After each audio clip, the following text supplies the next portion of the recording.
as far as recitations of the mantras and prayers are concerned, reciting out loud during silent day, the actual rule, so to speak, is to be silent completely and recite everything mentally. Yeah. Actually, doctrine says that. But then the problem is most people are not able to do it, mental recitation of everything, correctly and properly. So what ends up happening is you just sit there, do nothing, and waste your time. So since mantra and prayers are not an ordinary word, it's not a violation, and then you just sincerely do it, and it's been said that, the day of the silent, you should, chant the prayers and recite the mantra with slightly softer voice.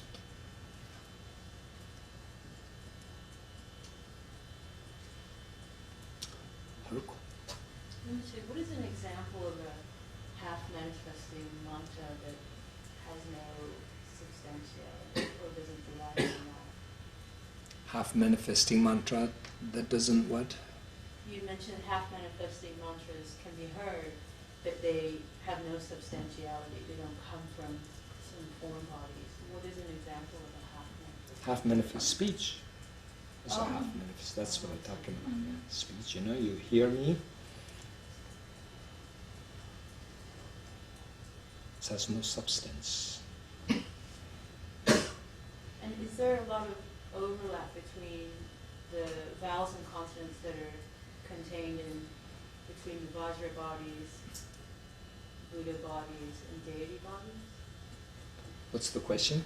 Is there a lot of overlap? Overlap? Overlap? What does overlap mean? Meaning go over? Are some consonants and vowels that are contained in Vajra bodies, do they exist in deity bodies, Buddha bodies? Well, it's just from the point of view of categorization. You have these categorization. Natural form body. This is a natural form body. And the fact that we can recite mantra and we can utter all kinds of sounds. Our world, entire planet Earth. I heard we have about 7,000 languages, meaning I think it's more like what do you call it? Dialect, right? Not a written language, but there exists something like close to 7,000 dialects in this. So 7,000 different ways of saying things, These are all, as a matter of fact, the real understanding is that there's no limit to it. It can be infinite. And the point is that these 7,000 different kinds of possibilities come from the fact that we have body with all these natural vowels and consonants and mantras and letters and syllables in the Vajra body. Yeah, that makes it possible. That's what tantric understanding is. Yes? As I understand, this oneness, the Karmapa, is the embodiment of Wangchen Rinpoche. Is that correct? Not emanation of Chenrezig. Kagyus believe emanation of Chenrezig, period. Oh, not the Wangchen And those who say Red Chenrezig, maybe they're just saying it because Red Chenrezig is very important Kagyu practice in the monastery. Can you talk about the practice a little bit? Red Chenrezig? Yeah.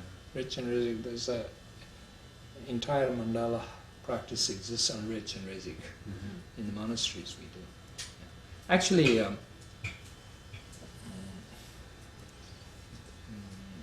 Red Chenrezig, Vajra Yogini, and Chakra Sambhara is three most important deity practice in Karma Kagyu tradition.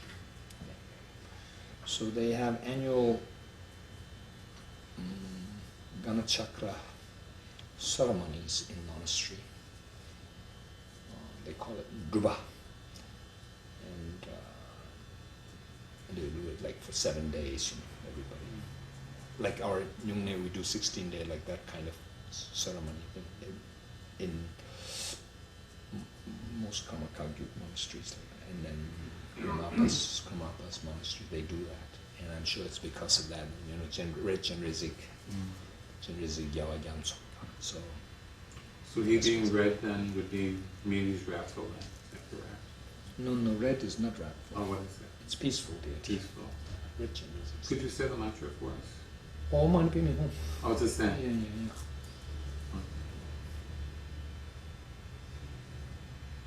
1,000 arms Chenrizik. It's a variation of manifestation of Chenrizik. The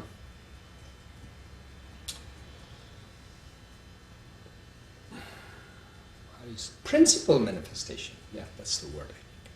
Principal manifestation is 1,000 arm, actually. Yeah. And then 4 arm, 6 arm, 4 arm, 2 arm,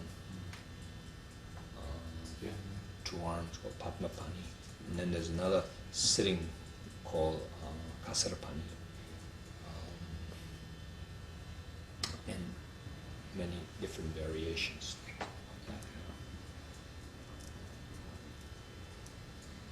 Chenrizik. And then Chenrizik looks different too, from country to country. I saw a beautiful 2-armed Chenrizik male, what do they call it, Gandharva style art, from ancient Pakistan. From Pakistan. Pakistan was ancient, very famous Buddhist country, Pakistan. Lahore was a very famous Buddhist institution. Many great Tibetan translators worked in translating from Sanskrit into Tibetan language. There was a great library in Lahore in the old days. It was done there. We call it kachi in Tibetan, like that. In our scripts, it's written like that. And statue, I saw it in New York Metropolitan Museum.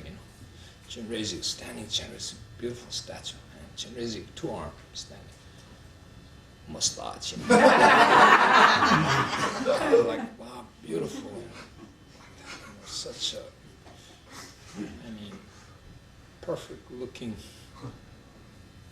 perfectly beautiful looking masculine Chenrizik.